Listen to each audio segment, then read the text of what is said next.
Hari ketika Bimo Wicaksono masuk ke ruang rapat kepatuhan dan menyebut tim saya sebagai suara latar dengan tunjangan kesehatan gigi, saya tahu perusahaan ini sedang berjalan lambat menuju penghancuran diri. Dia memiliki energi arogan lulusan S2 bisnis ternama, kerah kemeja dinaikkan. Rambut penuh gel seolah bintang iklan parfum impor, dan mata yang memindai struktur organisasi perusahaan seperti sedang berbelanja di obral besar. Putra Direktur Keuangan, baru diangkat sebagai Direktur Optimalisasi Strategis, entah apapun artinya itu. Dia tidak menjabat tangan, dia memberi salam gaya Amerika, melontarkan istilah seperti sinergi, dinamis dan memangkas lemak, sambil meminum jus hijau. Sehat seharga Rp70.000. Seolah-olah dialah yang menemukan Excel. Tidak ada yang memintanya bicara di rapat itu, tapi juga tidak ada yang menghentikannya. Dia mempresentasikan PowerPoint berjudul Target Efisiensi Fase 1. Fase 1, saya segera tahu adalah saya. Jika Anda suka cerita balas dendam seperti ini, berlangganan saluran ini dan komen dari mana Anda menonton, itu sangat membantu pekerjaan kami. Saya adalah penanggung jawab resmi untuk sertifikasi SOC 2 selama 7 tahun. 7 tahun membangun kontrol risiko dengan kreativitas dan dedikasi, menyaksikan celah keamanan melintas seperti badai, mendokumentasikan setiap skenario mimpi buruk yang mungkin dilemparkan oleh penyedia cloud kepada kami. Saya punya 2 audit eksternal dalam catatan saya yang berakhir tanpa satu pun temuan. Saya menyimpan folder berlabel jika saya dipecat baca ini dulu. Tidak ada yang pernah membuka folder itu. Bimo bahkan tidak tahu apa arti SOC 2. Saya melihatnya mencarinya di Google sekali saat rapat. Pagi itu, saat dia berdiri di sana tersenyum dengan Rolex warisan ayahnya di pergelangan tangan, menyebut kepatuhan sebagai fungsi pendukung internal, dan menyarankan agar kami mengotomatisasi pengawasan menggunakan bot, dia berkata bahwa departemen saya, tim saya berlebihan bengkak Rp150 juta per tahun penghematan. Dia membual, itu bisa jadi bonus yang bagus. Seseorang tertawa. Saya tidak. Saya hanya menutup pulpen saya dan berkata, sudah selesai di sini. Bimo meninggalkan rapat dengan spreadsheet-nya dan anggukan kepala yakin. Saya kembali ke kantor saya dan membuka folder bersih. Ini bukan kemarahan. Ini bukan balas dendam. Ini protokol. Saya mulai mencadangkan file. Saya mendokumentasikan setiap token akses, setiap penunjukan resmi kepatuhan, setiap klausul di mana nama saya muncul sebagai penanggung jawab hukum. Sebagian besar perusahaan tidak menyadari bahwa seluruh siklus audit SOC 2 masih bergantung pada penunjukan formal saya. Setiap pembaruan, setiap penyerahan triwulanan, setiap tanda centang memiliki citra lestari sebagai kontak yang ditunjuk. Tidak ada yang menggantikan saya. Tidak ada yang bisa tanpa memberitahu dewan dan mengisi penugasan ulang formal. Tapi Bimo tidak tahu itu. Sia-sia dia bahkan tidak memeriksanya. Awalnya, saya pikir mungkin seseorang akan menghentikan kereta ini. Mungkin HR akan ragu. Mungkin CEO Pak Dharma yang pernah memanggil saya firewall perusahaan akan mengangkat tangan. Tapi tidak ada. Faktanya, HR mengirimkan formulir reklasifikasi 2 hari kemudian. Jabatan baru saya, koordinator kepatuhan, akses saya dibatasi. Undangan saya ke rapat pimpinan menghilang dalam semalam. Saya harus mengangguk tanpa keluhan. Saya bahkan memberi selamat kepada Bimo di koridor ketika dia membual tentang mencapai target efisiensi pertamanya. Dia memberiku gerakan pistol dengan jarinya dan memanggilku citra kecil. Jadi saya mencetak surat penunjukan SOC 2 yang asli ditandatangani oleh Dewan pada tahun 2021 dan mengirimkannya ke email saya sendiri dengan cap waktu. Lalu saya mencetak 2 salinan. Satu masuk ke arsip pribadi saya. Yang lain ke folder berlabel risiko kontinuitas jangan dihancurkan dan saya meninggalkannya diam-diam di ruang arsip bersama bagian hukum. Saya tidak memberitahu siapapun. Begini, orang berpikir balas dendam itu berisik, bahwa itu butuh teriakan dan bantingan pintu dan pidato pengunduran diri yang panjang tentang bagaimana tidak ada yang menghargai Anda. Tapi tidak ada yang menghargai sumbu juga sampai sumbu itu dinyalakan. Saat itu hari Selasa. Tentu saja hari Selasa, jenis hari yang berbau kopi gosong dan impian yang hancur. Bimo dengan jaket hoodie bermerek dan parfum favorit ayahnya maju ke slide 6 presentasinya seolah-olah dia sedang mengungkapkan obat untuk kanker. Judul, Rasionalisasi Operasional Target Fase 1. Saya duduk tepat di tengah meja, diapit oleh dua anggota tim kepatuhan saya yang sekarang terkutuk, sudah merasakan giotin di balik retorikanya yang sombong. Mata kiri saya berkedut saat saya melihat nama departemen saya sendiri di bawah kolom redundansi target. Dia bahkan tidak repot-repot menulis nama saya dengan benar. Hanya pemimpin pengawasan CL selamat pagi semua. Dia memulai seolah kami akan membahas menu makan siang. Saya telah mengidentifikasi kemenangan besar pertama kita. Kepatuhan seperti yang kita tahu, semakin digital. Alat seperti LexiBot dan Certify sekarang berarti kita tidak membutuhkan begitu banyak orang di lapangan. Kita bisa menutup dua posisi penuh waktu, mengkonsolidasikan fungsi, dan mereklasifikasi posisi pengawasan untuk penghematan tahunan yang diproyeksikan sebesar 150 juta rupiah. Dia mendongak dan tersenyum. Itu hampir cukup untuk membeli mobil baru, kawan-kawan. Saya menatapnya seolah dia baru saja melakukan kesalahan besar yang tak termaafkan. Tidak ada yang tertawa, tetapi beberapa tawa kecil terdengar dari sisi meja pemasaran. Dia melanjutkan tanpa kehilangan ritme. Kami akan mentransfer tanggung jawab pengawasan ke dashboard otomatis. Anda masih akan memiliki visibilitas citra. Dia menunjuk ke arah saya seolah saya adalah tanaman kantor. Anda tidak dipecat, hanya diposisikan ulang. Diposisikan ulang. Seolah-olah saya adalah perabot. Kepatuhan adalah tentang struktur. Dia melanjutkan, bukan tentang wajah. Saat itulah saya menyadari dua hal. Pertama, Bimo tidak mengerti apa yang saya lakukan sama sekali. Dan kedua, tidak ada seorang pun di ruangan itu yang akan menghentikannya. Pak Dharma, sang CEO, berkedip menatap layar seolah-olah itu dalam bahasa lain. HR menghindari kontak mata. Staf magang dari bagian hukum mengetik sesuatu dan mengangguk. Bawahan langsung saya membeku. Menunggu saya mengatakan sesuatu. Apapun, saya tidak mengatakannya. Sebaliknya, saya membuka tutup pulpen saya, menulis kata menutup di margin buku catatan saya, memberi titik pada huruf I di tanggung jawab untuk bersenang-senang. Lalu saya tersenyum, kecil, profesional, mematikan. Dimengerti, kata saya. Hanya itu, tanpa protes, tanpa pidato. Hanya bunyi klik pelan laptop saya yang tertutup saat saya bangkit dari meja dan berjalan keluar ruangan. Bimo tampak sedikit bingung, seolah mengharapkan pelukan atau piala. Sandbox dah memberikannya. Saya langsung pergi ke kantor saya dan mulai mengunduh setiap catatan audit selama 4 tahun terakhir. Protokol SOC 2, catatan akses, rencana respons insiden, jejak manajemen perubahan, semuanya. Saya mengenkripsi satu salinan di drive pribadi saya dan satu lagi di flash disk eksternal. Kemudian saya membuka rencana kelangsungan bisnis. Dokumen membosankan setebal 300 halaman yang tidak ada yang membacanya sejak disetujui 3 tahun lalu. Saya pergi ke bagian 9.7 dan membaca ulang klausul yang saya tulis sendiri selama tinjauan rutin. Setiap pencabutan petugas kepatuhan yang ditunjuk harus secara formal digantikan oleh resolusi Dewan dalam waktu 14 hari kalender. Kegagalan untuk melakukannya membatalkan status audit secara retroaktif ke tanggal kekosongan. Sederhana, elegan, mematikan, tidak ada yang membacanya. Tidak ada yang akan tahu sampai terlambat. Saya menyimpan salinan tambahan rencana tersebut di arsip pribadi dan satu lagi di cloud. Kemudian saya mengirim email ke diri saya sendiri dengan penunjukan asli terlampir. Subjek: cadangan dokumentasi kritis. Ini bukan kemarahan, ini bukan impulsif. Ini adalah membangun pintu darurat sebelum gedung terbakar. 2 minggu setelah rapat, saya menerima email resmi. Subjek: pembaruan struktur organisasi. Saya membukanya dengan tahu persis apa yang akan saya lihat. Posisi Anda telah direklasifikasi sebagai bagian dari inisiatif optimalisasi strategis kami.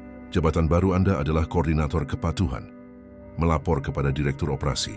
Kami menghargai fleksibilitas Anda selama transisi ini. Fleksibilitas, seolah-olah saya punya pilihan. Seolah-olah ada yang bertanya kepada saya.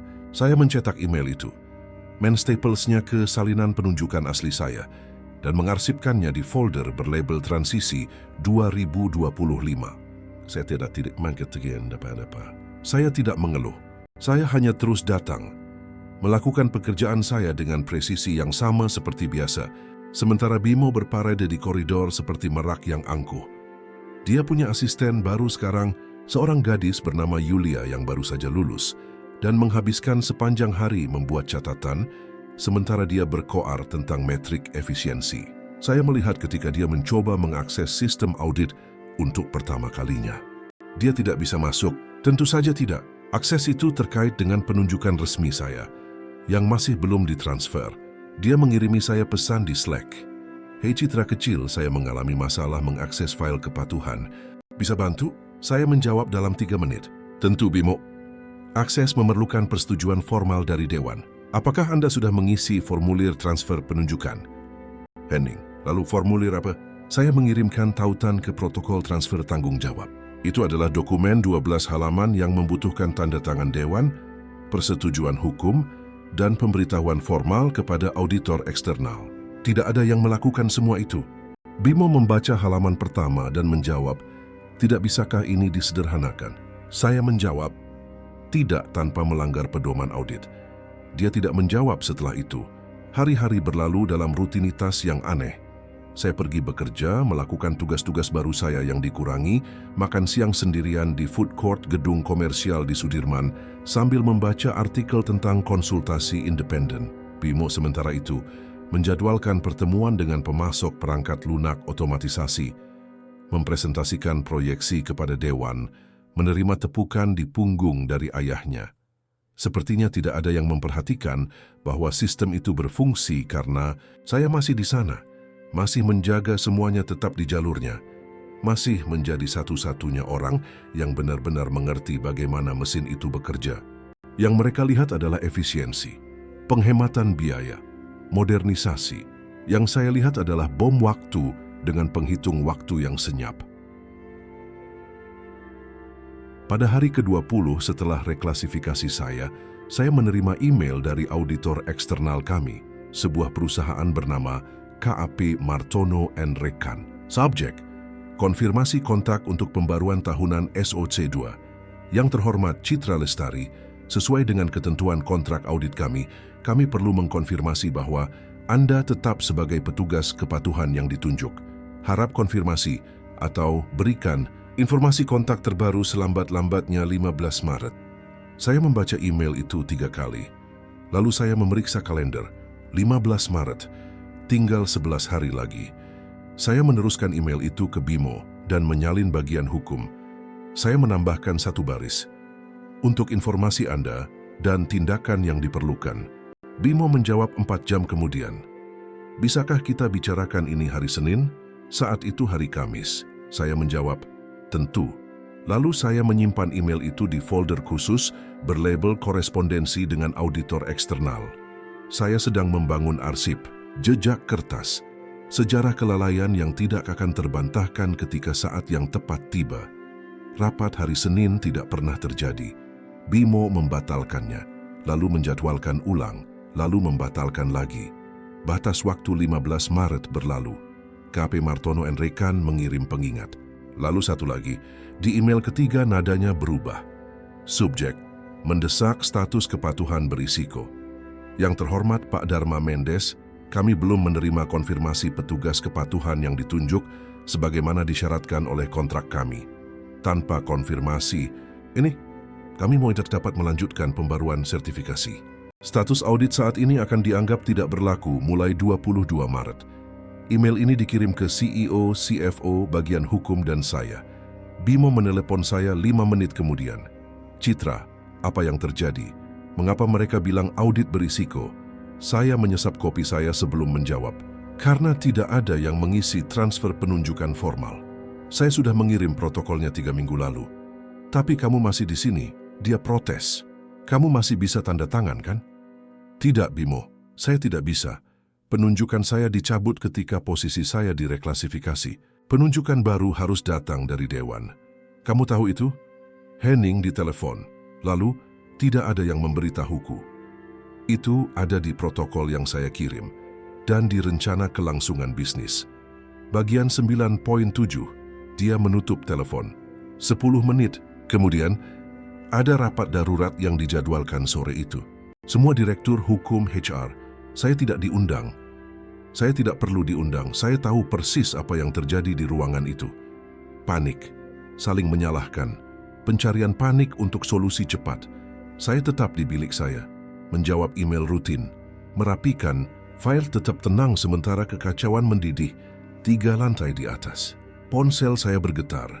Pesan dari rekan di bagian hukum. Mereka mencoba menyetujui penunjukan darurat. Bimo putus asa. Pak Dharma marah besar. Saya menjawab dengan emoji mata terbelalak. Tidak lebih. Saya meletakkan ponsel dan membuka laptop pribadi saya. Saya telah menerima 3 tawaran konsultasi minggu itu. Salah satunya dari perusahaan teknologi yang sedang berkembang yang membutuhkan seseorang untuk membangun program kepatuhan dari nol. Gaji awal 40 juta per bulan ditambah bonus. Otonomi penuh. Saya menandai email itu dengan bintang. Pukul 5 sore saya menerima email dari HR.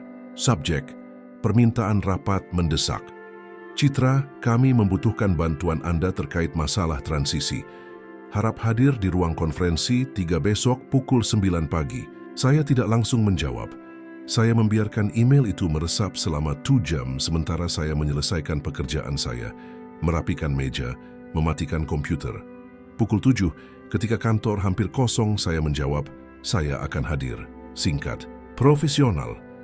Tapi di dalam hati saya tersenyum. Mereka membutuhkan saya sekarang. Mereka butuh saya untuk memperbaiki kekacauan yang telah mereka ciptakan. Mereka butuh saya untuk fleksibel, kooperatif, suportif. Dan saya akan melakukannya sampai titik tertentu. Karena apa yang tidak mereka ketahui, apa yang belum disadari siapapun adalah bahwa klausul 9.7 memiliki penghitung waktu 14 hari untuk transfer formal. Kami sudah melewati 21 hari. Jendelanya telah tertutup. Status audit secara resmi terganggu dan tidak ada perbaikan cepat, tidak ada jalan pintas. Tidak ada cara untuk membatalkan apa yang sudah terjadi. Saya menuruni tangga gedung komersial, keluar ke malam Jakarta di mana lalu lintas mendidih, dan kota berdenyut dengan energi kacaunya. Saya membeli nasi goreng gerobak, makan sambil duduk di bangku taman sambil menyaksikan lampu-lampu gedung menyala satu persatu.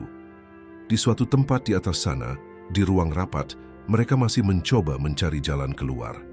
Tapi tidak ada jalan keluar, hanya konsekuensi. Ruang konferensi 3 berbau kopi kental dan keputusasaan yang disamarkan dengan buruk. Saya tiba tepat pukul 9, hanya membawa tablet dan sebotol air. Bimo sudah ada di sana, duduk di salah satu ujung meja dengan dasi, longgar dan lingkaran hitam di bawah mata, yang menunjukkan malam tanpa tidur. Direktur Hukum Pak Markus membolak-balik tumpukan kertas dengan ekspresi tegang. Direktur HR Ibu Patricia Gomez mengetik dengan panik di laptopnya. Pak Dharma tidak hadir. Itu memberitahu saya semua yang perlu saya ketahui. CEO membiarkan bawahannya menangani kekacauan itu. Citra, terima kasih sudah datang. Ibu Patricia memulai dengan senyum yang tidak sampai ke matanya. Kami butuh bantuan Anda untuk menyelesaikan masalah administratif. Saya duduk, menyilangkan tangan di atas meja dan menunggu. Keheningan seringkali lebih kuat dari kata-kata. Pak Markus berdeham. Seperti yang Anda tahu, ada celah dalam proses transfer penunjukan kepatuhan. Auditor eksternal menuntut konfirmasi formal yang tampaknya tertunda selama restrukturisasi. Bukan tertunda, saya mengoreksi dengan tenang, tidak pernah dimulai. Bimo bergerak tidak nyaman di kursinya. Kami perlu Anda menandatangani pernyataan retroaktif yang mengkonfirmasi kelanjutan tanggung jawab. Ibu Patricia menjelaskan, mendorong dokumen melintasi meja. Ini akan memberi kami waktu untuk memproses dokumen formal. Saya mengambil dokumen itu, membacanya dalam hati. Itu adalah pernyataan yang menyatakan bahwa saya telah mempertahankan otoritas kepatuhan selama transisi, bahwa tidak ada celah yang terjadi, bahwa reklasifikasi saya hanyalah titular. Itu juga sepenuhnya salah. Saya mengangkat mata. Ini tidak benar. Penunjukan saya dicabut ketika posisi saya direklasifikasi. Kalian menerima email dari HR. Saya punya salinannya dengan cap waktu. Bimo menyela. Tapi kamu masih melakukan pekerjaannya kan? Saya menjalankan tugas saya yang dikurangi. Ya, tapi otoritas hukum berbeda dengan menjalankan tugas. Penunjukan SOC2 adalah posisi formal yang memerlukan persetujuan dewan. Kalian tidak menggantikan saya secara formal. Jadi, celahnya teknis, Pak Markus berargumen. kita bisa memperbaikinya secara retroaktif. Tidak berdasarkan ketentuan kontrak audit kita, saya menjawab. Saya membaca bagian 9.7 dari rencana kelangsungan bisnis. Setiap pencabutan memerlukan penggantian formal dalam waktu 14 hari. Sudah lewat 21 hari. Keheningan yang terjadi selanjutnya sepadat beton. Ibu Patricia dan Pak Markus saling bertukar pandang. Bimo menjadi pucat. Citra, Pak Markus akhirnya berkata, "Kami butuh kerja sama Anda di sini. Perusahaan menghadapi konsekuensi serius jika kita tidak menyelesaikan ini." "Saya mengerti sepenuhnya," saya menjawab. "Dan saya bersedia membantu dalam batas-batas hukum dan etika. Tapi saya tidak akan menandatangani dokumen palsu. Itu akan menempatkan saya pada risiko hukum." Ibu Patricia menghela napas. "Apa yang Anda sarankan?" "Saya sarankan Anda mengikuti protokol yang benar. Adakan rapat dewan luar biasa, setujui penunjukan baru, beritahu auditor secara formal." "Itu butuh berminggu-minggu," Bimo meledak. "Pembaruan tinggal 6 hari lagi." "Seharusnya Anda memikirkan itu sebelum mereklasifikasi saya tanpa mengikuti proses," saya menjawab dengan tenang. "Saya mengirim protokolnya." Tidak ada yang mengikuti. Pak Markus menutup foldernya dengan kasar. "Citra, saya akan terus terang. Jika Anda tidak bekerja sama, ini bisa dilihat sebagai obstruksi. Seluruh karier saya dibangun di atas kepatuhan dan etika. Saya tidak akan mengkompromikannya sekarang. Jika ini adalah obstruksi, maka Anda perlu mengevaluasi kembali prioritas Anda." Saya berdiri. "Ada lagi?" Ibu Patricia mencoba pendekatan berbeda. "Bagaimana jika kami mengembalikan posisi asli Anda? Fungsi yang sama, gaji yang sama? Anda menawari saya pekerjaan saya sendiri kembali? Kami mencoba memperbaiki kesalahan administratif." "Itu bukan kesalahan. Itu adalah keputusan optimalisasi strategis yang disengaja." Bimo menggunakan kata-kata itu. Saya punya rekaman rapatnya. Wajah Bimo memerah. "Citra, tidak harus seperti ini. Harus persis seperti ini. Kalian membuat keputusan tanpa memahami konsekuensinya. Sekarang konsekuensi itu terwujud. Saya tidak akan berbohong untuk menyelamatkan kalian. Saya meninggalkan ruangan sebelum ada yang bisa menjawab. Jantung saya berdebar kencang, tetapi tangan saya mantap. Di lift, saya membiarkan diri saya tersenyum kecil. Mereka masih belum mengerti. Mereka masih berpikir mereka bisa bernegosiasi, memanipulasi, memperbaiki dengan pernyataan retroaktif dan tawaran di menit-menit terakhir. Tapi kerusakan sudah terjadi. Jendelanya telah tertutup. Dan saya punya setiap email, setiap dokumen, setiap komunikasi yang membuktikan bahwa saya telah memperingatkan mereka. Kembali ke bilik saya menemukan 3 email baru. 1 dari Pak Markus meminta pertimbangan ulang. 1 dari Ibu Patricia menjadwalkan rapat lain. Dan 1 dari pengirim yang membuat jantung saya berdebar kencang. Subjek peluang konsultasi strategis. Pengirim Ibu Helena, Direktur Akuisisi TechVision Indonesia. Citra yang terhormat, nama Anda direkomendasikan oleh kontak bersama di sektor kepatuhan. TechVision sedang dalam proses uji tuntas untuk mengakuisisi perusahaan menengah dan membutuhkan konsultasi ahli dalam audit SOC 2 dan kelangsungan operasional. Proyek ini akan segera dimulai dengan durasi 3 bulan dan kemungkinan perpanjangan. Tertarik untuk berdiskusi? Saya membaca ulang email itu 2 kali. TechVision Indonesia, salah satu perusahaan teknologi terbesar di negara ini. Uji tuntas, akuisisi. Dan kemudian kepingan-kepingan itu menyatu. Mereka sedang mempertimbangkan untuk membeli perusahaan tempat saya bekerja. Itulah mengapa kepanikan meningkat. Ini bukan hanya tentang pembaruan audit, ini tentang penjualan. Penjualan besar. Dan status kepatuhan yang terganggu bisa menghancurkan segalanya. Saya menjawab email Ibu Helena. Ibu Helena yang terhormat, terima kasih banyak atas kontaknya. Saya sangat tertarik untuk mendiskusikan peluang ini. Ketersediaan saya fleksibel. Kapan waktu yang nyaman untuk menjadwalkan percakapan? Hormat saya, Citra Lestari. Saya mengirimnya dan bersandar di kursi saya. Di lantai atas di ruang eksekutif, mereka baru menyadari bahwa istana kartu yang mereka bangun sedang runtuh. Dan di sini, di bawah, saya sedang membuka pintu untuk sesuatu yang baru. Sesuatu yang saya kendalikan. Sesuatu yang saya bangun dengan kompetensi saya sendiri. Bukan dengan favoritisme atau nama belakang yang penting. Ponsel saya berdering. Nomor tidak dikenal. Saya mengangkatnya. Citra Lestari? Ya, Ini Pak Dharma Mendes. Kita perlu bicara secara pribadi hari ini. Saya memeriksa jam saya. Hampir waktunya makan siang. Saya tersedia pukul 2. Saya menjawab, bagus, kantor saya. Citra, dia ragu-ragu. Kita perlu menyelesaikan ini.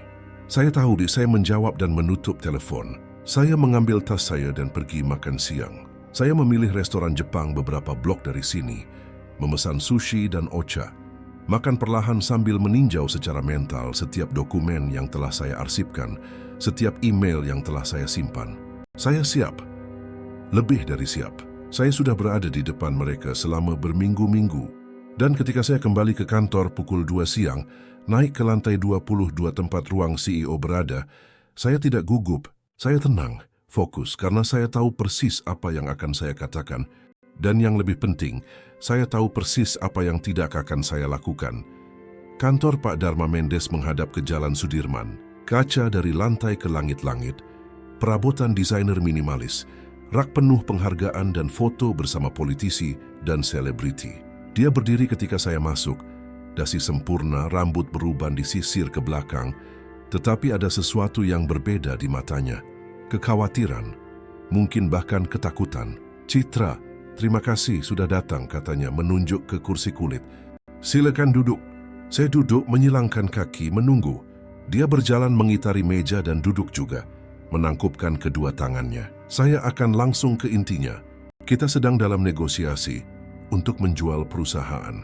TechVision Indonesia tertarik untuk mengakuisisi kita. Ini adalah peluang senilai 6,5 triliun rupiah. Ini akan mengubah hidup kita semua. Pemegang saham, karyawan, semua orang. Saya menjaga ekspresi saya tetap netral. Selamat. Kedengarannya seperti pencapaian besar. Pak Dharma menghela napas. Seharusnya begitu. Jika kita bisa menutup kesepakatan. Tapi uji tuntas mencakup audit kepatuhan penuh. Status SOC 2 adalah persyaratan yang tidak bisa ditawar. Jika kita tidak menyelesaikan masalah ini, kesepakatan itu gagal. Saya mengerti, saya menjawab dengan tenang.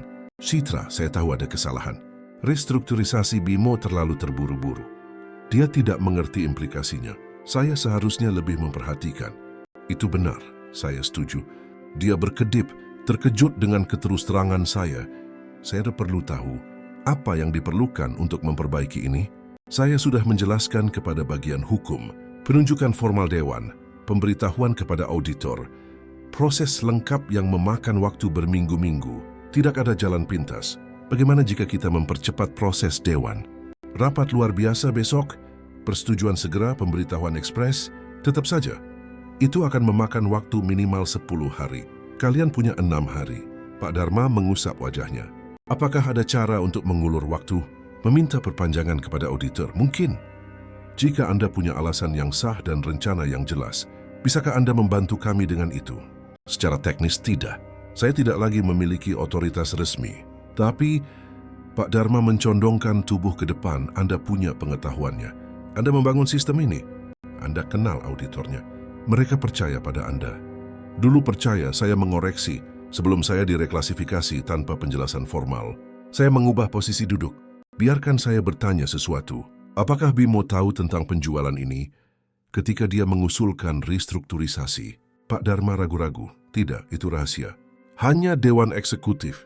Jadi dia membuat keputusan yang berdampak pada transaksi 6,5 triliun rupiah tanpa mengetahui konteks penuhnya. Itu gegabah. Wajah Pak Dharma mengeras. Dia masih muda.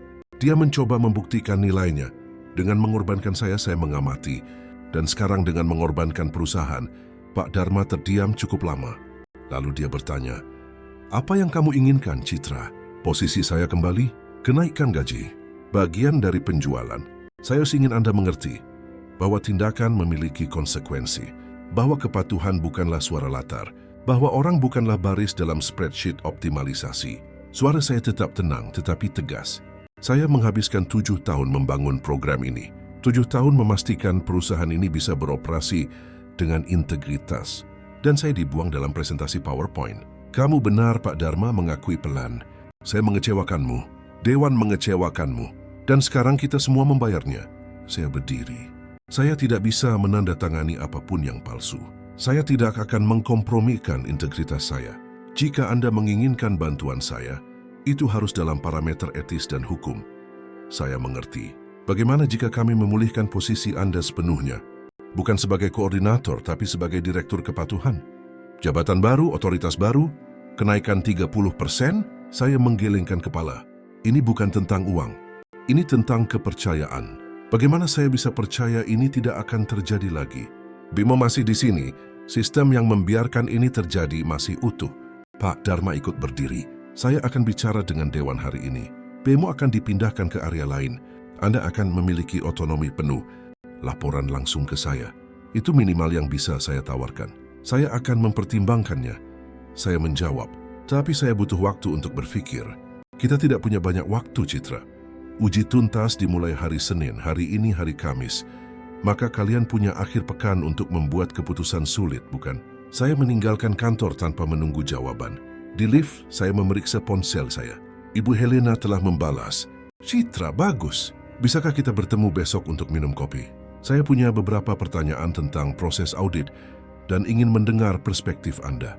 Ada juga sesuatu yang ingin saya diskusikan tentang situasi Anda saat ini.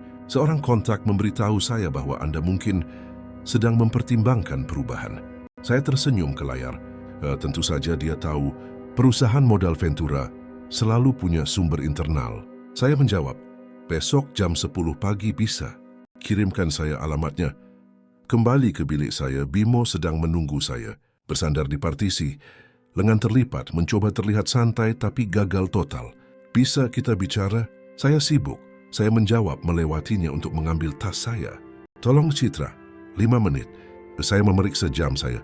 3 menit. Dia menarik napas dalam-dalam. Aku mengacaukannya. Aku tahu itu. Aku tidak mengerti apa yang kamu lakukan. Aku tidak menelitinya dengan benar. Aku pikir aku melakukan sesuatu yang pintar, menunjukkan inisiatif. Kamu mencoba mengesankan ayahmu. Saya mengoreksi. Dan kamu menggunakan departemenku sebagai batu loncatan. Itu juga dia mengakui. Dengar, aku tahu kamu mungkin membenciku sekarang. Dan kamu punya hak penuh. Tapi seluruh perusahaan berisiko karena kesalahanku. Jika ada yang bisa kulakukan untuk memperbaikinya, kamu bisa mulai dengan bertanggung jawab secara publik. Saya menyarankan, kamu bisa menjelaskan kepada Dewan bahwa kegagalan itu ada padamu, bukan padaku. Kamu bisa berhenti mencoba menjadikanku penjahat dalam cerita ini. Dia menelan ludah. Akan kulakukan. Aku janji. Saya mengambil tas saya dan melewatinya. Bimo, satu hal terakhir. Sebelum kamu mengoptimalkan sesuatu, pelajari apa yang sebenarnya dilakukan oleh sesuatu itu. Mungkin itu akan menghindari penghancuran perusahaan di masa depan. Saya meninggalkan kantor pukul 5 sore dan langsung pulang. Sebuah apartemen kecil di Bintaro yang saya sukai karena balkon dan cahaya alaminya. Saya membuat teh, duduk di sofa dan membuka laptop saya. Saya membaca ulang setiap email dalam rangkaian dengan auditor. Setiap dokumen yang telah saya simpan. Semuanya ada di sana. Jejak lengkap kelalaian, peringatan yang diabaikan, tenggat waktu yang terlewat. Bukan kemarahan yang saya rasakan. Itu adalah kejelasan. Mereka telah membuat pilihan. Sekarang mereka hidup dengan konsekuensinya. Saya tidur nyenyak malam itu. Lebih baik daripada tidur saya dalam beberapa minggu. Dan ketika saya bangun pada hari Jumat, saya berpakaian dengan hati-hati. Setelan blazer biru dongker, sepatu hak sedang, rambut diikat sanggul profesional, saya menatap cermin dan melihat seseorang yang tahu persis nilainya. Seseorang yang tidak perlu memohon untuk dihormati. Seseorang yang punya pilihan. Kopi dengan Ibu Helena dijadwalkan pukul 10 di tempat mewah di Senopati. Saya tiba 5 menit lebih awal. Dia tiba tepat waktu. Seorang wanita elegan berusia 40-an dengan mata tajam dan jabat tangan yang erat. Citra, senang akhirnya bertemu denganmu. Saya mendengar hal-hal hebat tentang pekerjaanmu. Terima kasih dan terima kasih atas undangannya. Kami memesan kopi dan croissant. Dia langsung ke intinya. Saya semakin jujur. Kami sedang melakukan uji tuntas pada perusahaan tempat Anda bekerja. Atau bekerja. Saya tidak yakin apa statusnya saat ini. Saya mengangguk. Masih bekerja di sana. Untuk saat ini. Saya mengerti. Dan saya juga mengerti ada komplikasi dengan audit kepatuhan. Ibu Helena menatap saya langsung. Komplikasi yang bisa Anda jelaskan. Jika Anda memilihnya. Saya menyesap kopi saya. Bisa saja. Tapi saya ingin tahu dulu. Jika penjualan tidak terjadi karena masalah kepatuhan. Apa langkah selanjutnya dari Tech Vision? Dia tersenyum. Kami akan membeli asetnya dalam likuidasi dengan harga sepersekian dan mempekerjakan seseorang yang luar biasa untuk membangun kembali program kepatuhan dari nol dengan otonomi penuh dan kompensasi yang sesuai. Saya membiarkan keheningan mengisi ruang di antara kami. Lalu saya berkata, ceritakan lebih banyak tentang posisi hipotetis itu. Percakapan dengan Ibu Helena berlangsung 2 jam. Dia menjelaskan posisi di mana saya akan memiliki anggaran sendiri, tim yang saya pilih, hak veto atas keputusan yang berdampak pada kepatuhan, gaji yang akan melipat gandakan apa yang saya dapatkan saat ini, ditambah kepemilikan saham. Tapi yang paling penting adalah rasa hormat yang tersirat dalam tawaran itu. Dia melihat kepatuhan bukan sebagai biaya, tetapi sebagai nilai. Bukan sebagai hambatan, tapi sebagai fondasi. Ketika kami berpisah di trotoar Senopati yang cerah, dia menjabat tangan saya dan berkata, pikirkan baik-baik, Chaitra. Tapi ketahuilah bahwa apapun yang terjadi dengan akuisisi ini, kami menginginkan Anda di tim kami. Orang dengan integritas seperti Anda jarang ditemukan. Saya kembali ke kantor pukul 2 siang dan menemukan kekacauan. Email mendesak, rapat dibatalkan dan dijadwalkan ulang. Bimo praktis berlarian di koridor. Dia melihat saya dan berjalan ke arah saya. Citra, syukurlah. Dewan telah menyetujui rapat luar biasa untuk besok. Mereka akan memberikan suara untuk pengangkatan kembali Anda sebagai Direktur Kepatuhan. Pak Dharma ingin Anda hadir dalam rapat untuk menjelaskan proses perbaikan kepada auditor. Besok hari Sabtu saya mengamati. Situasi luar biasa. Semua anggota setuju untuk hadir. Tolong, bisakah Anda ada di sana? Pukul 9 pagi? Saya memeriksa agenda mental saya. Saya tidak punya jadwal apapun selain gym dan membersihkan apartemen. Saya akan hadir, saya menjawab. Bimo tampak lega. Terima kasih. Serius, kami mencoba memperbaiki ini. Agak terlambat, tapi mereka mencoba. Dia merendahkan suaranya. Antara kita saja, ayahku sangat marah padaku. Dia bilang aku mempertaruhkan triliunan rupiah karena kesombongan. Dia tidak salah, saya menjawab. Bimo mengangguk. Tampak bertahun-tahun lebih tua dari beberapa minggu yang lalu. Aku belajar pelajaranku dengan cara yang paling sulit. Saya harap begitu. Saya menghabiskan sisa sore itu mengatur dokumen, menyiapkan presentasi yang jelas tentang langkah-langkah yang diperlukan untuk memulihkan status audit. Bukan karena saya berkomitmen untuk tinggal, tetapi karena melakukan pekerjaan dengan baik adalah bagian dari diri saya. Bahkan ketika saya akan pergi, Sabtu pagi saya tiba di kantor yang kosong sebelum pukul 8. Keheningan terasa aneh tanpa dengungan telepon dan percakapan biasa. Saya naik ke ruang dewan. Ruangan megah dengan meja mahoni dan kursi kulit. Pak Dharma sudah ada di sana. Begitu pula CFO Pak Paulus Wicaksono, ayah Bimo. Sisa dewan berdatangan satu persatu. 6 orang total, termasuk 2 investor eksternal. Tepat pukul 9 Pak Dharma membuka rapat. Terima kasih semua telah hadir dalam keadaan yang tidak biasa ini. Kita di sini untuk mengatasi masalah kritis yang mengancam penjualan ke Techvision. Citra Lestari, petugas kepatuhan kita hingga baru-baru ini, ada di sini untuk memandu kita tentang perbaikan arah. Saya mempresentasikan analisis saya dengan jelas. Situasi saat ini, tenggat waktu yang terlewat, konsekuensi dari pencabutan yang tidak diganti. Saya menjelaskan bahwa solusi apapun akan memakan waktu minimal 10 hari kerja, bahwa transparansi penuh dengan auditor akan diperlukan, bahwa ada risiko hukuman. Salah satu investor, pria botak berusia 60-an bernama Pak Robert, menyela. Anda mengatakan tidak ada solusi cepat? Saya mengatakan tidak ada solusi yang tidak jujur. Kita bisa memperbaikinya dengan mengikuti protokol yang benar. Tapi seseorang harus menjelaskan kepada auditor dan Techvision mengapa ada celah ini. Pak Paulus berbicara untuk pertama kalinya. Dan siapa yang menyebabkan celah ini, Citra? Saya menatap lurus ke arahnya. Putra Anda mengusulkan restrukturisasi tanpa memahami implikasi hukum. HR mengeksekusi tanpa memeriksa persyaratan kontinuitas. Bagian hukum tidak menandai risiko. Dan pimpinan eksekutif menyetujui tanpa uji tuntas internal. Tanggung jawabnya dibagi. Keheningan itu memekakkan telinga. Kemudian Pak Dharma bertanya, apa yang Anda rekomendasikan?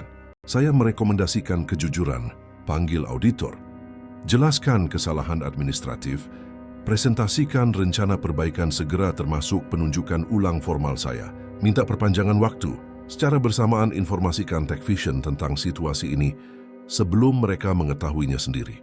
Bukankah itu akan membatalkan kesepakatan? Pak Robert bertanya. Mungkin menundanya, tapi menyembunyikannya akan menghancurkannya ketika mereka tahu. Dan mereka akan tahu uji tuntas adalah untuk itu. Anggota Dewan lain, Ibu Mariana, bertanya, apakah Anda bersedia kembali ke posisi itu? Dengan syarat apa? Saya mendaftarkannya dengan jelas. Otoritas penuh, tim yang saya pilih, laporan langsung ke CEO, partisipasi dalam keputusan strategis yang berdampak pada risiko operasional. Dan Bimo Wicaksono tidak boleh memiliki peran apapun yang mengganggu kepatuhan. Pak Paulus memerah. Anda meminta saya menyingkirkan anak saya. Saya meminta Anda melindungi perusahaan dari keputusan impulsif. Bimo bisa berkontribusi di area lain, hanya saja tidak dalam pengawasan risiko. Ketegangan di ruangan itu terasa kental. Pak Dharma menengahi. Itu syarat yang masuk akal. Saya mengusulkan kita melakukan pemungutan suara. Semua setuju untuk mengangkat kembali Citra Lestari sebagai Direktur Kepatuhan di bawah syarat yang diajukan. 6 tangan terangkat. Pak Paulus adalah yang terakhir, dengan enggan. Disetujui dengan suara bulat. Pak Dharma mengangguk, citra Anda secara resmi diangkat kembali. Dokumen akan diproses hari Senin. Bisakah Anda mulai menghubungi auditor? Saya bisa, tapi saya ingin semuanya didokumentasikan secara formal sebelum komunikasi eksternal apapun. Risalah rapat ini, resolusi tertulis, surat penunjukan yang ditandatangani. Tidak akan ada ambiguitas kali ini. Akan dilakukan, Pak Dharma meyakinkan. Ada lagi. Saya ingin Bimo mempresentasikan penjelasan formal kepada Dewan tentang bagaimana ini terjadi. Bukan sebagai hukuman, tapi sebagai pelajaran kelembagaan, agar tidak ada yang mengulangi kesalahan ini. Pak Paulus membuka mulut untuk protes, tetapi Pak Dharma memotongnya. Setuju. Bimo akan datang ke rapat berikutnya dan mempresentasikan analisis kegagalan lengkap. Rapat berakhir pukul 11. Ketika saya keluar, ponsel saya bergetar. Pesan dari Ibu Helena, bagaimana akhir pekannya? Saya menjawab, menarik, banyak perubahan. Dia membalas dalam hitungan detik. Saya bayangkan begitu. Tawaran masih berlaku jika Anda berubah pikiran. Saya menyimpan ponsel dan pulang. Pada hari Minggu, saya tidak melakukan apapun yang berhubungan dengan pekerjaan. Saya pergi ke pasar, memasak, membaca buku di balkon. Saya butuh kejernihan mental untuk minggu yang akan datang. Hari Senin tiba dengan hujan deras khas Jakarta. Saya tiba di kantor dan menemukan ruang lama saya, ruang direktur, sudah dibersihkan dan disiapkan. Papan nama saya di pintu. Komputer saya dengan semua akses dipulihkan. Bunga di vas dengan kartu dari Pak Dharma. Selamat datang kembali. Saya duduk di kursi, menyalakan komputer dan mulai bekerja. Pertama, saya menelepon KAP Martono & Rekan. Saya berbicara dengan mitra utama, menjelaskan situasi dengan jujur. Ada kesalahan administratif selama restrukturisasi internal. Itu telah diperbaiki secara formal dengan persetujuan bulat Dewan. Saya ditunjuk kembali sebagai petugas kepatuhan dengan otoritas penuh. Saya butuh perpanjangan 2 minggu untuk memproses ulang semua dokumentasi. Dia mendengarkan dalam diam, lalu berkata, Citra, kita sudah bekerja sama selama bertahun-tahun. Saya percaya Anda. Tapi saya akan membutuhkan dokumentasi lengkap, audit atas setiap keputusan yang diambil selama periode celah, dan rapat tatap muka dengan Dewan untuk mengkonfirmasi struktur tata kelola. Tentu saja, bisakah saya menjadwalkannya untuk hari Kamis? Sempurna. Saya akan mengirimkan perpanjangan formal hari ini. Tapi Citra, dia ragu-ragu. Jika ada kejutan lain, kami perlu tahu sekarang. Tidak akan ada kejutan, saya berjanji. Saya menutup telepon dan menarik napas dalam-dalam. Rintangan pertama terlewati. Langkah selanjutnya, Techvision. Saya menelepon Pak Dharma. Kita perlu memberitahu Ibu Helena tentang situasi ini sebelum uji tuntas besok. Saya sudah menjadwalkan makan siang dengannya hari ini. Dia menjawab, bisakah kamu ikut? Saya akan ke sana. Makan siang itu di restoran elegan di Itaim Bibi. Ibu Helena tiba dengan penampilan sempurna seperti biasa, menyapa Pak Dharma dengan jabat tangan profesional dan saya dengan senyum penuh arti. Pak Dharma, Citra, terima kasih sudah menerima undangan. Pak Dharma langsung ke intinya. Menjelaskan situasi, perbaikan, protokol baru. Ibu Helena mendengarkan tanpa menyela. Sesekali membuat catatan. Ketika dia selesai, dia menoleh ke saya. Citra, dalam penilaian profesional Anda, apakah sistemnya aman sekarang? Ini lebih aman dari sebelumnya, saya menjawab. Kegagalan telah diidentifikasi dan diperbaiki. Kontrol baru sedang diterapkan, tapi tidak jujur jika mengatakan tidak ada risiko selama 3 minggu celah itu. Ibu Helena mengangguk. Saya menghargai kejujurannya. Saya akan membutuhkan akses penuh ke catatan. Selama uji tuntas, Anda akan mendapatkannya, Pak Dharma meyakinkan. Transparansi penuh. Dia menyimpan tabletnya. Baiklah, uji tuntas berlanjut sesuai rencana. Tapi ketahuilah bahwa setiap perbedaan lain akan mengakibatkan negosiasi ulang persyaratan. Mungkin signifikan. Dimengerti, Pak Dharma setuju. Dia berdiri untuk pergi lalu menoleh ke saya. Citra, boleh bicara sebentar? Pak Dharma meninggalkan kami. Ibu Helena tersenyum. Anda memainkan ini dengan cemerlang.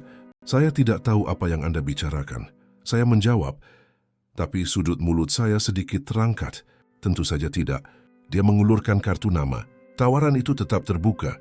Kapanpun Anda memutuskan bahwa Anda pantas mendapatkan lebih dari sekadar bunga dan permintaan maaf. Saya menyimpan kartu itu.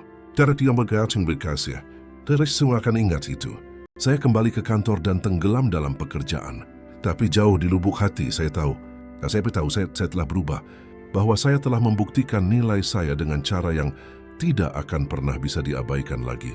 Dan saya tahu bahwa apapun yang terjadi dengan penjualan itu, saya punya pilihan. Untuk pertama kalinya dalam bertahun-tahun, saya tidak hanya bertahan hidup dalam sistem. Saya yang menentukan persyaratannya. Uji tuntas TechVision dimulai pada hari Selasa yang hujan. 3 auditor tiba pukul 8 pagi, dipimpin oleh seorang pria serius bernama Pak Fernando, spesialis kepatuhan regulasi. Mereka menempati ruang konferensi di lantai 15 dan mulai meminta dokumen. Saya mengkoordinasikan semuanya, memberikan akses terorganisir ke 7 tahun catatan. Pak Fernando sangat teliti, hampir obsesif. Dia meninjau setiap baris, setiap tanda tangan, setiap cap waktu. Pada hari kedua, dia memanggil saya untuk rapat pribadi. Citra, saya menemukan sesuatu yang menarik, katanya membuka laptop. Penunjukan asli Anda berasal dari tahun 2021. Benar, saya mengkonfirmasi. Tapi ada amandemen pada rencana kelangsungan bisnis tahun 2023. Bagian 9.7. Anda yang menulis ini? Saya yang menulis. Selama tinjauan rutin rencana tersebut, ini adalah praktik standar untuk menyertakan klausul kelangsungan untuk posisi kritis. Dia menatap saya. Ini klausul yang sangat spesifik. 14 hari untuk penggantian formal atau pembatalan status audit secara retroaktif. Itu tidak biasa. Itu ketat, saya setuju.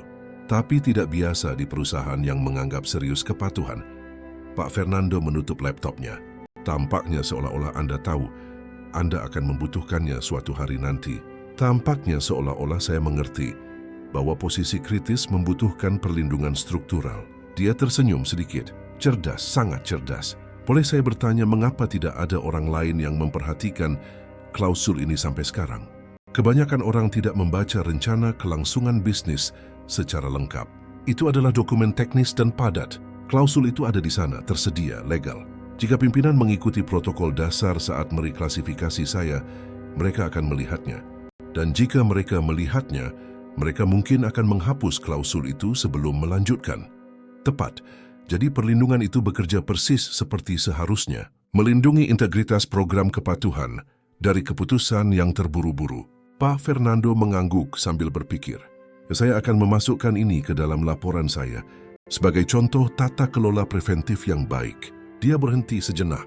Di luar catatan, apakah Anda tahu Anda akan menjadi target pemangkasan? Saya curiga restrukturisasi mungkin terjadi. Selalu begitu di perusahaan yang membawa konsultan efisiensi. Jadi Anda membangun jaring pengaman. Saya membangun perlindungan struktural. Untuk saya dan untuk perusahaan. Jika saya diganti dengan benar, semua ini tidak akan penting. Dia bersandar di kursinya.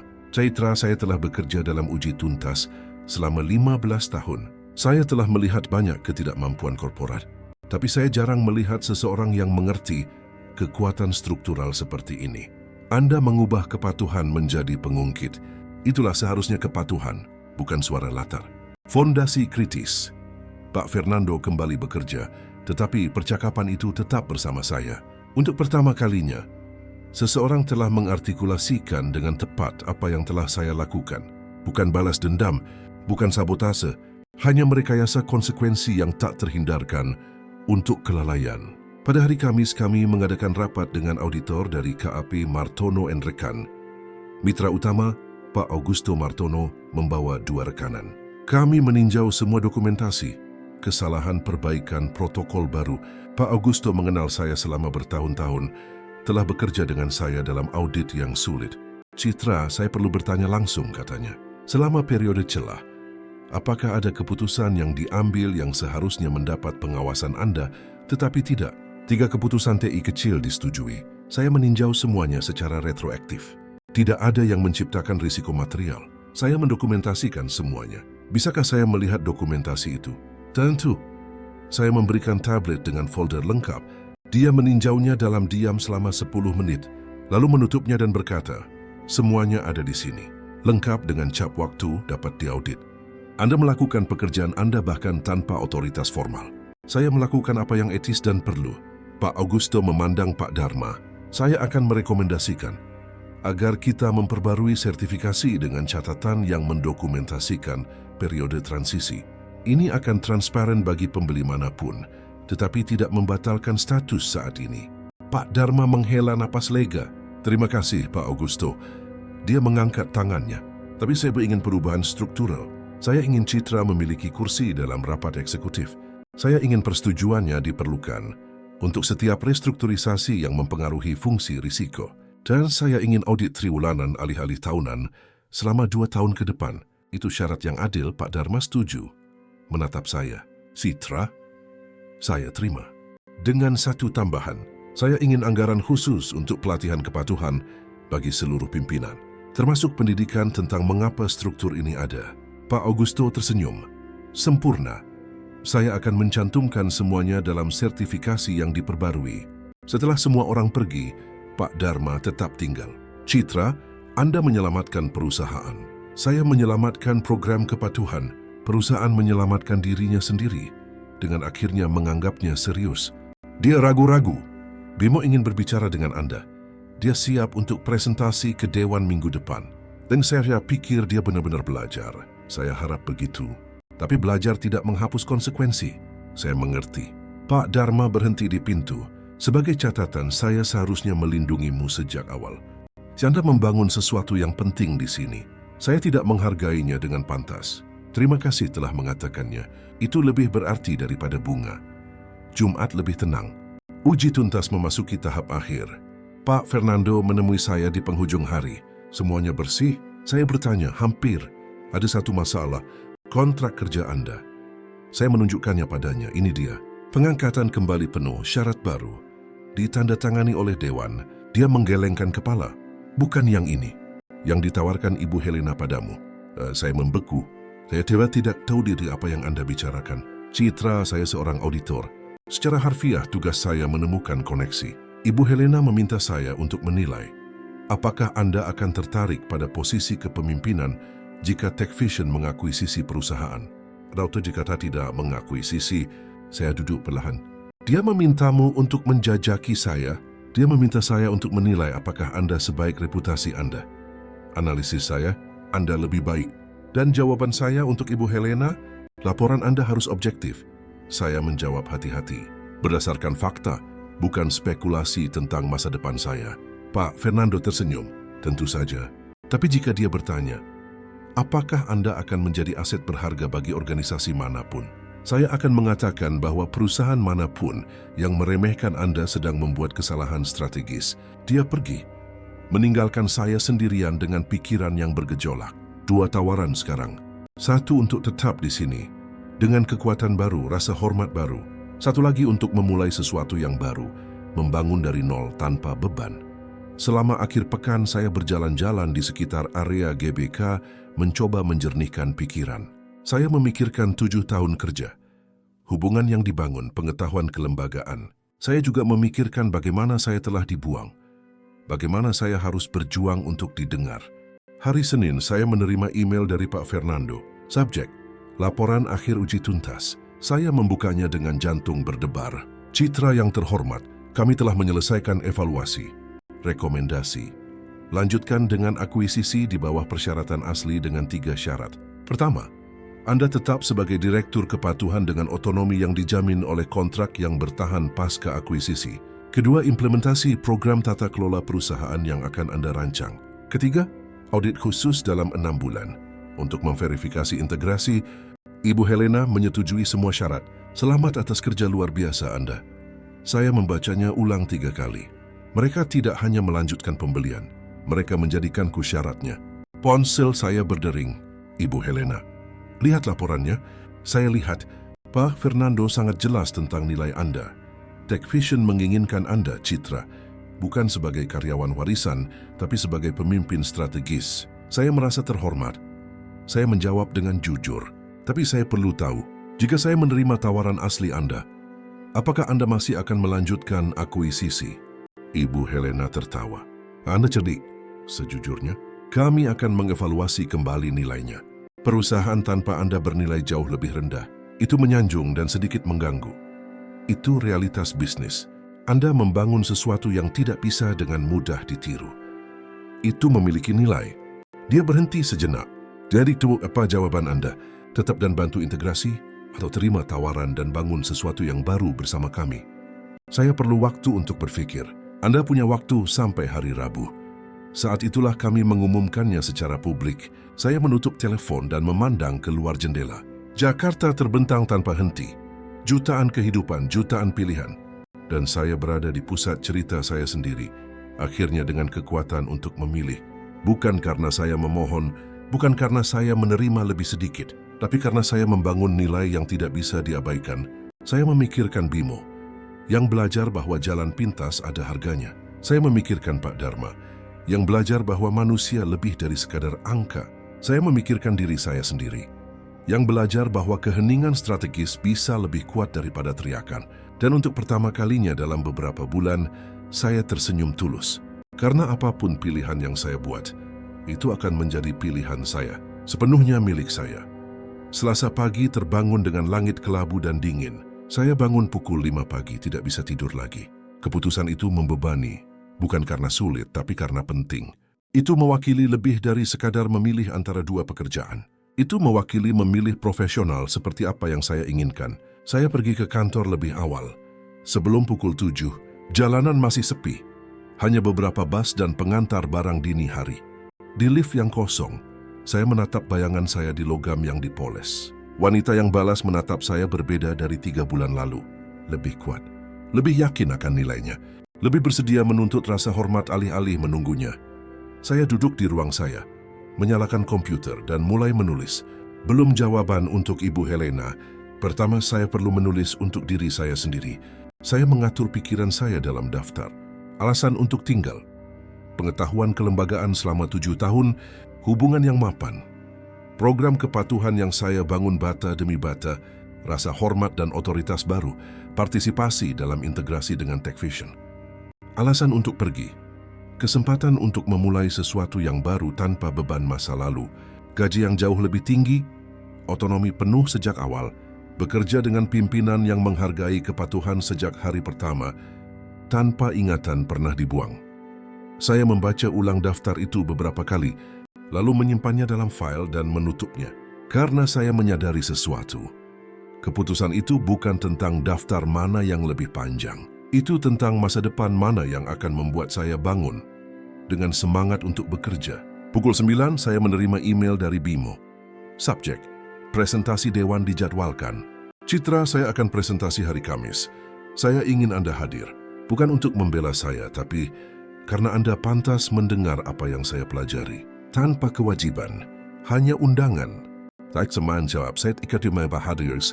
2 jam kemudian, Pak Dharma menelepon saya. Bisa ke ruangan saya. Saya naik dan menemukannya gugup, berjalan mondar-mandir. Citra, saya menerima informasi dari sumber rahasia bahwa Ibu Helena memberimu tawaran langsung. Saya tidak akan bertanya detailnya karena itu bukan hak saya. Tapi saya perlu tahu apakah kami masih dalam persaingan. Saya langsung makan kaki dan menatapnya. Pak Dharma, saya akan jujur, tawaran itu menggiurkan. Sangat menggiurkan. Tapi keputusan saya bukan hanya tentang uang. Dia duduk. Jadi tentang apa? Tentang kepercayaan. Tentang bangun setiap hari tanpa bertanya-tanya. Apakah saya akan dibuang lagi di putaran optimalisasi berikutnya? Citra, katanya pelan, saya tidak bisa mengubah apa yang terjadi. Tapi saya bisa menjamin itu tidak akan pernah terjadi lagi. Saya sudah menerapkan perubahan. Anda punya kursi permanen di komite eksekutif. Setiap restrukturisasi yang mempengaruhi kepatuhan membutuhkan persetujuan Anda. Itu ada di anggaran rumah tangga yang baru. Dia menunjukkan dokumen itu padaku. Itu benar.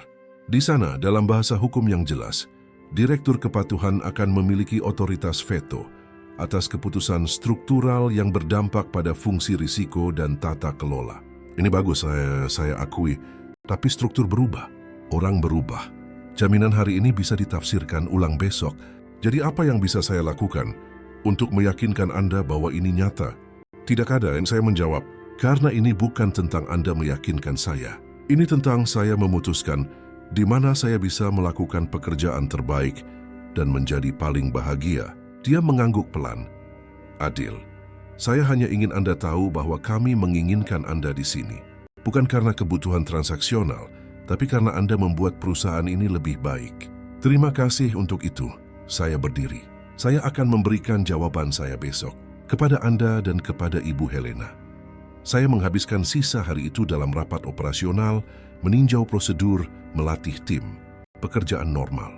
Tetapi dengan kesadaran tajam bahwa setiap tindakan bisa menjadi salah satu yang terakhir di sini, atau awal dari babak baru. Pukul 6 ketika kantor mulai sepi, ponsel saya berdering. Nomor tidak dikenal. Halo Citra Lestari, saya Beatrix Gunawan, reporter teknologi dari Surat Kabar Bisnis Infotech. Saya sedang mengerjakan berita tentang restrukturisasi perusahaan yang gagal. Nama Anda muncul. Maaf, tapi saya tidak memberikan komentar kepada pers tentang masalah internal perusahaan. Merem kerti. Tapi di luar catatan, benarkah Anda menggunakan klausul kontraktual untuk pada dasarnya memaksa perusahaan mengangkat Anda kembali? Siapa yang memberitahumu itu? Sumber. Apakah itu benar? Saya menggunakan protokol yang ada untuk melindungi integritas kepatuhan. Tidak ada yang ilegal atau tidak etis, hanya mengikuti aturan yang diabaikan orang lain. Dia tertawa. Itu kutipan yang luar biasa. Boleh saya pakai? Tidak. Seperti yang saya katakan, saya tidak berkomentar, tapi saya bisa katakan di luar catatan bahwa cerita ini bukan tentang balas dendam atau manipulasi. Ini tentang apa yang terjadi ketika perusahaan memperlakukan kepatuhan sebagai biaya alih-alih nilai. Dan tentang profesional yang memahami nilai mereka dan tidak mau menerima kurang. Akan ada beritanya, Beatrix berkata. Dengan atau tanpa Anda, lebih baik jika akurat.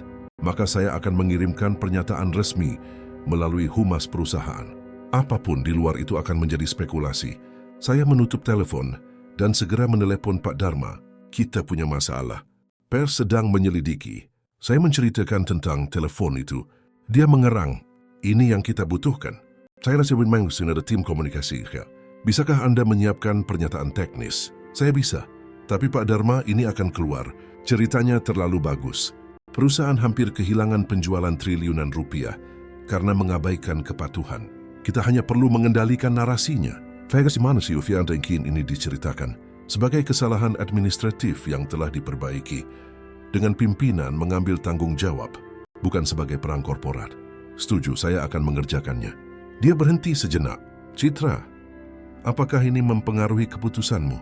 Saya memandang keluar jendela ke kota yang menyala di malam hari. Sejujurnya, ini membuat segalanya lebih menarik. Saya menghabiskan malam itu menulis pernyataan. Saya membuatnya faktual, profesional, fokus pada proses dan perbaikan.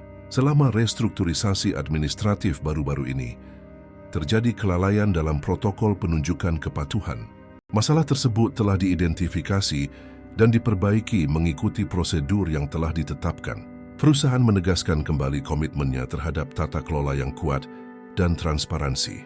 Direktur Kepatuhan Citra Lestari telah diangkat kembali dengan otoritas yang diperluas. Program pelatihan tata kelola perusahaan akan diterapkan untuk seluruh pimpinan. Saya mengirimkannya ke Pak Dharma tengah malam. Dia menyetujuinya dalam 15 menit.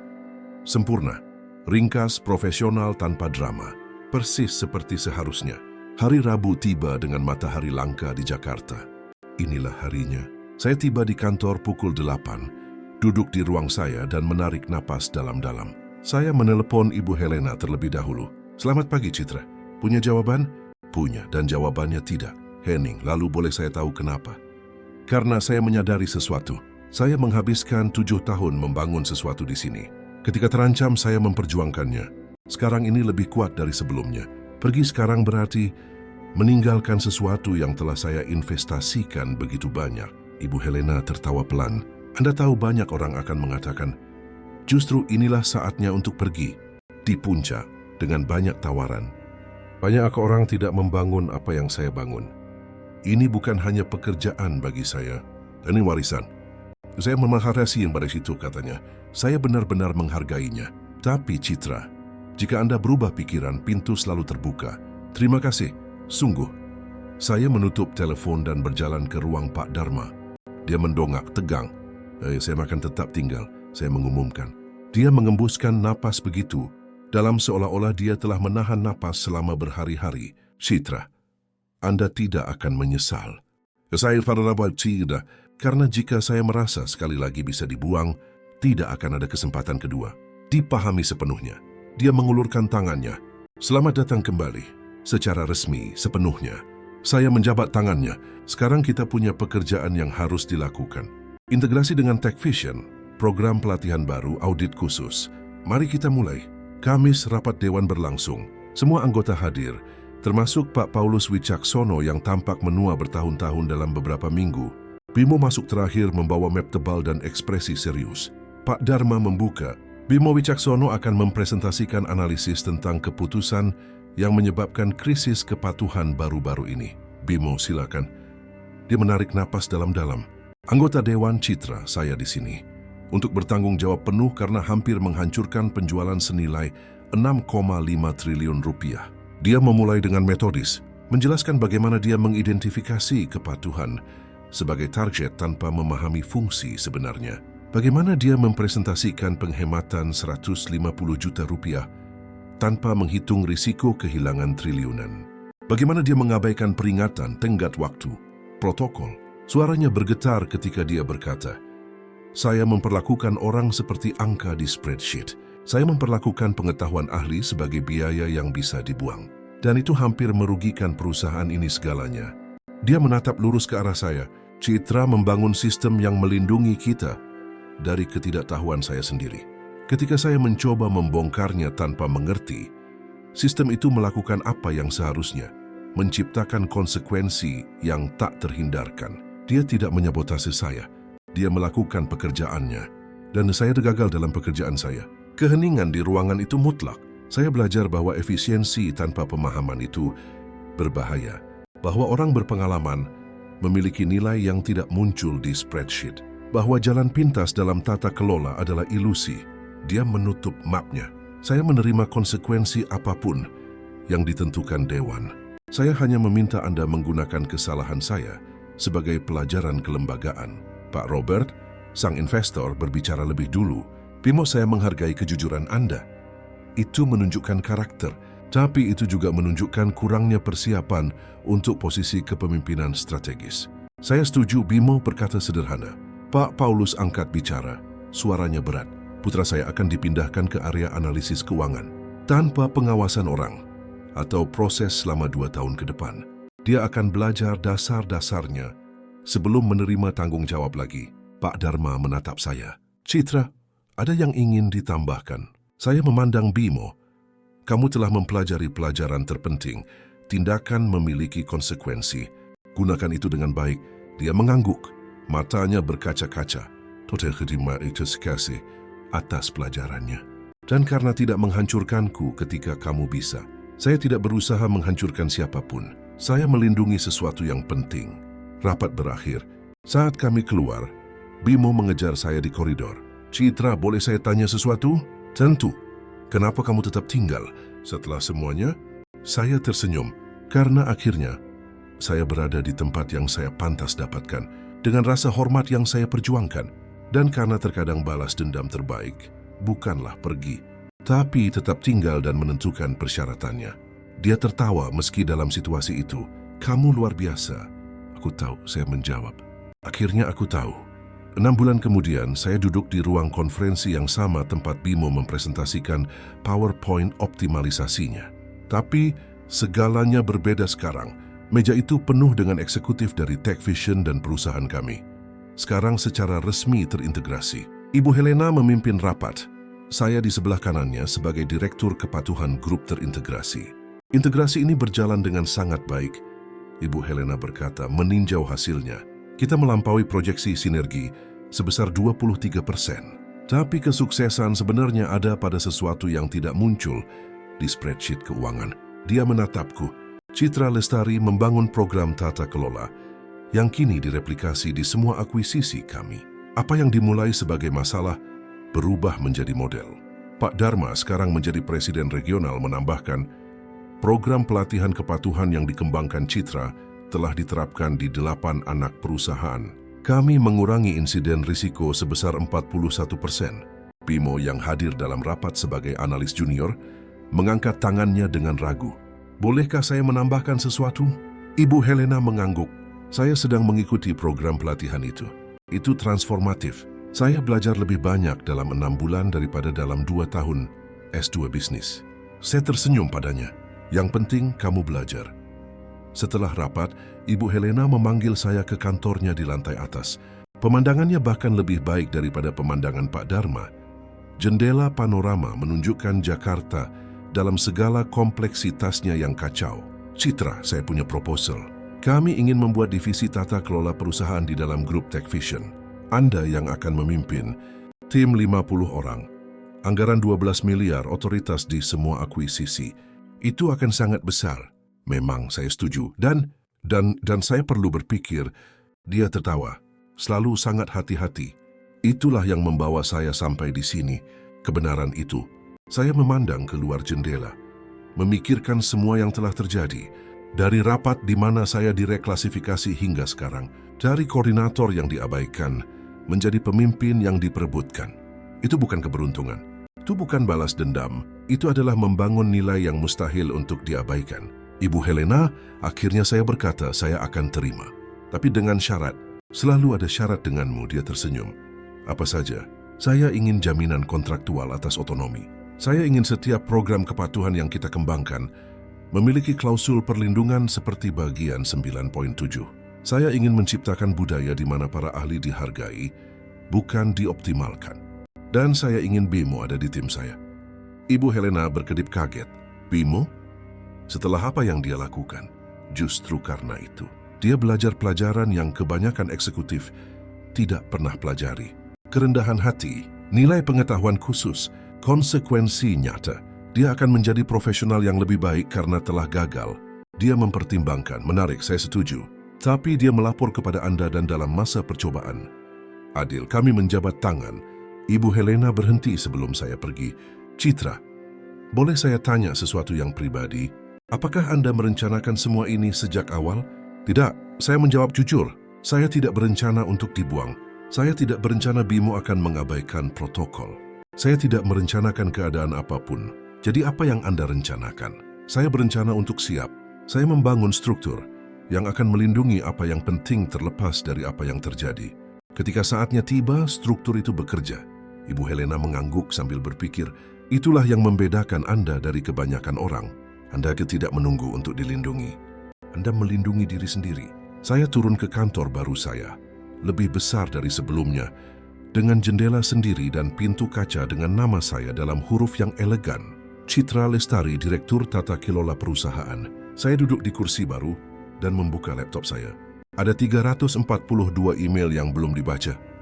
17 rapat dijadwalkan untuk minggu itu. 3 proposal konferensi meminta saya untuk berbicara tentang tata kelola preventif. Ponsel saya berdering. Nomor tidak dikenal lagi. Halo Citra? Ini Beatrix Gunawan dari Infotech. Ingat saya? Saya ingat. Apakah beritanya terbit? Terbit hari ini. Halaman depan bagian bisnis. Judul: Bagaimana kepatuhan menyelamatkan penjualan triliunan rupiah. Anda adalah pahlawan dalam cerita ini. Saya bukan pahlawan. Saya hanya melakukan pekerjaan saya. Itulah tepatnya yang Anda katakan di berita itu. Kutipan yang paling banyak dibagikan di media sosial hari ini.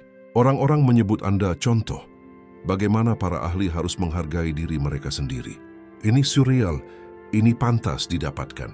Ngomong-ngomong, saya menerima 12 permintaan wawancara dari perusahaan lain yang menanyakan tentang Anda. Tertarik? Tidak saat ini. Tapi terima kasih sudah memberitahu. Saya menutup telepon dan membuka situs web surat kabar itu. Di sanalah, dengan foto saya di rapat dewan, saya membaca beritanya secara lengkap. Itu adil, faktual, fokus pada pelajaran tentang tata kelola. Bimo disebutkan tetapi tidak diolok-olok. Pak Dharma dikutip tentang perubahan yang diterapkan. Dan saya disajikan bukan sebagai korban atau pendendam, tetapi sebagai seorang profesional yang mengerti nilainya. Komentar-komentarnya menarik. Ini harus diajarkan di setiap sekolah bisnis. Akhirnya seseorang menunjukkan bahwa kepatuhan bukanlah birokrasi. Itu adalah perlindungan. Berapa banyak karir yang disia-siakan oleh para pemimpin yang tidak mengerti apa yang mereka optimalkan. Saya menyimpan berita itu di folder khusus. Bukan karena kesombongan, tapi sebagai pengingat dari mana saya mulai, di mana saya tiba, dan betapa banyak yang berubah karena saya menolak menerima kurang dari yang pantas saya dapatkan. Seminggu kemudian, saya memberikan pidato pertama saya sebagai Direktur Tata Kelola Perusahaan. Auditorium dengan 200 orang, kebanyakan eksekutif dan profesional kepatuhan. Judul pidato, Membangun Nilai yang Tidak Dapat Dinegosiasikan. Saya mulai dengan cerita sederhana. Bayangkan Anda menghabiskan 7 tahun, membangun sesuatu yang penting, lalu seseorang memutuskan itu bisa dioptimalkan, diotomatisasi, dialihdayakan. Apa yang kamu lakukan? Beberapa tangan terangkat. Seorang wanita berkata, berjuang untuk posisi Anda. Seorang pria berkata, mencari pekerjaan lain. Orang lain berkata, menerima dan melanjutkan hidup. Saya menggelengkan kepala. Semua adalah pilihan yang valid. Tapi ada pilihan lain. Anda membangun struktur yang membuat mustahil untuk mengabaikan nilai dari apa yang Anda lakukan. Bukan struktur perlindungan pribadi saja. Struktur yang melindungi fungsi, integritas, tujuan. Saya menceritakan kisahnya. Tidak semua detail, tapi cukup. Klausul 9.7, restrukturisasi yang terburu-buru, konsekuensi yang tak terhindarkan. Ketika saya selesai, keheningan terasa dalam.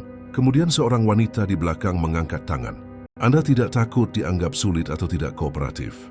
Selalu saya akui, tapi saya menyadari sesuatu. Dianggap mudah, fleksibel, selalu tersedia untuk dioptimalkan, itu tidak melindungi saya. Faktanya, itu menjadikan saya target.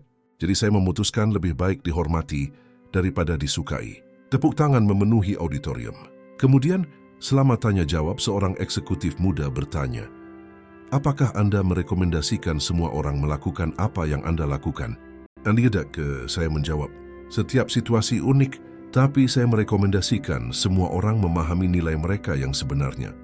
Mendokumentasikan kontribusi mereka, membangun jaring pengaman profesional, dan jangan pernah menerima diperlakukan sebagai barang, sekali pakai ketika Anda tahu Anda sangat penting. Tepuk tangan lagi. Ketika saya turun dari panggung, Ibu Helena sedang menunggu saya. Anda berparti materas hari ini. Sudah ada undangan untuk berbicara di konferensi internasional di Singapura bulan depan. Akan saya pertimbangkan, saya tersenyum. Malam itu sendirian di rumah, saya duduk di balkon dengan segelas anggur dan memandangi lampu kota. Saya memikirkan berapa banyak orang di luar sana, dalam situasi yang sama dengan yang saya hadapi, profesional kompeten yang diremehkan, dibuang, dioptimalkan. Saya memikirkan berapa banyak yang akan menerima, pasrah atau pergi dengan kalah. Dan saya memikirkan berapa banyak yang bisa melakukan hal berbeda jika mereka tahu itu mungkin. Saya mengambil ponsel saya dan membuka aplikasi catatan. Saya mulai menulis. Judul, 10 prinsip nilai profesional yang tidak dapat dinegosiasikan. 1. Dokumentasikan segalanya. 2. Bangun struktur yang bertahan lebih lama dari Anda. 3. Ketahui nilai Anda yang sebenarnya, bukan apa yang orang lain katakan. 4. Lindungi fungsi Anda, bukan hanya posisi Anda. 5. Etika tidak pernah bisa dinegosiasikan. 6. Keheningan strategis bisa lebih kuat daripada konfrontasi. 7. Konsekuensi harus tak terhindarkan, bukan balas dendam. 8. Bangun jaring pengaman sebelum Anda membutuhkannya. 9. Rasa hormat diraih, bukan diberikan. 10. Anda selalu punya lebih banyak pilihan daripada yang Anda pikirkan. Saya menyimpannya dan mengirimkannya ke diri saya sendiri. Mungkin akan menjadi artikel, mungkin buku, mungkin hanya pengingat pribadi, tidak masalah. Yang penting adalah saya telah belajar bertahan hidup berkembang. Ponsel saya bergetar. Pesan dari Bimo. Citra, terima kasih telah memberiku kesempatan kedua. Aku tidak akan menyia-nyiakannya. Saya menjawab, aku tahu kamu tidak akan. Semua orang pantas mendapat kesempatan untuk belajar dari kesalahan. Pastikan saja pelajarannya tetap diingat. Pesan lain kali ini dari Pak Dharma. Dewan menyetujui bonus integrasi Anda. Anda pantas mendapatkan setiap rupiahnya. Dan yang lebih penting, Anda mengubah perusahaan ini menjadi lebih baik. Saya tersenyum. Saya tidak mengubah perusahaan, Pak Dharma. Perusahaan berubah ketika akhirnya memperhatikan apa yang selalu ada di sana.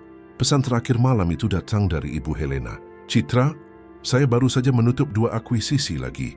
Keduanya secara khusus meminta Anda mengawasi uji tuntas kepatuhan. Anda telah menjadi keunggulan kompetitif. Saya menjawab, itulah yang seharusnya selalu menjadi fungsi kepatuhan. Saya meletakkan ponsel dan menarik napas dalam-dalam. Udara malam Jakarta selalu berpolusi, tapi entah bagaimana menenangkan memenuhi paru-paru saya. Saya memulai tahun ini dengan berpikir, karier saya sudah pasti stabil, mungkin sedikit monoton. Saya telah diguncang, ditantang, hampir dibuang. Dan saya telah muncul lebih kuat, lebih jelas tentang nilai saya. Lebih bertekad untuk tidak pernah menerima kurang. Bukan karena saya mencari balas dendam. Bukan karena saya ingin membuktikan sesuatu kepada seseorang secara spesifik. Tapi karena saya akhirnya mengerti bahwa nilai saya tidak bergantung pada pengakuan orang lain. Itu bergantung pada apa yang saya bangun lindungi, Bella. Saya mengangkat gelas anggur saya ke kota di bawah sana. Untuk semua profesional kompeten yang diremehkan saat ini.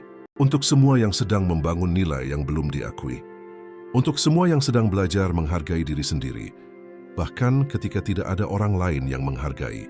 Dan untuk diri saya sendiri. Karena telah mempelajari pelajaran terpenting dari semuanya. Anda tidak perlu menjadi yang paling keras. Anda tidak perlu menjadi yang paling agresif. Anda tidak perlu bermain kotor. Anda hanya perlu membangun sesuatu yang begitu kokoh, begitu penting, begitu terlindungi dengan baik, sehingga tidak bisa diabaikan. Dan kemudian, ketika mereka mencoba mengabaikannya, struktur yang Anda bangun akan melakukan pekerjaan untuk Anda. Diam-diam, tak terhindarkan, sempurna. Karena pada akhirnya, balas dendam terbaik bukanlah melakukan sesuatu yang dramatis, melainkan membangun sesuatu yang bertahan lama. Dan menyaksikan mereka yang meremehkan Anda, menyadari terlambat apa yang telah mereka hilangkan. Saya menghabiskan anggur saya, masuk ke dalam dan pergi tidur. Besok saya ada rapat pukul 8, pidato pukul 2, wawancara pukul 4. Agenda penuh dengan peluang yang telah saya ciptakan, bukan ditunggu. Dan untuk pertama kalinya dalam waktu yang lama, saya tidak sabar untuk melihat apa yang akan terjadi selanjutnya. Karena sekarang akhirnya saya sedang menulis cerita saya sendiri. Dan itu adalah cerita yang layak untuk diceritakan. Akhir cerita para pendengar sekalian, kami harap kisah Citra dan perjalanannya untuk merebut kembali nilainya telah menyentuh Anda. Untuk melanjutkan perjalanan kisah-kisah tentang profesional yang menemukan kekuatan dan tekad mereka, kami telah menyiapkan daftar putar khusus dengan narasi yang sama menginspirasinya. Temukan dengan mengklik di sini di samping. Jika cerita ini beresonansi dengan Anda, jangan lupa untuk berlangganan saluran kami dan berikan suka pada video ini. Setiap hari kami membawakan cerita-cerita unik yang mengeksplorasi kompleksitas kehidupan profesional dan pribadi, menunjukkan bahwa menghargai diri sendiri bukanlah keegoisan, itu adalah kebutuhan. Jangan lewatkan konten kami berikutnya. Tinggalkan di kolom komentar. Apakah Anda pernah mengalami situasi serupa? Bagaimana Anda menghargai diri sendiri? Kami ingin sekali mendengar cerita Anda. Sampai jumpa di narasi berikutnya, dan ingat nilai Anda tidak bergantung pada pengakuan orang lain, itu bergantung pada apa yang Anda bangun dan lindungi. Kami tuh menunggu Anda.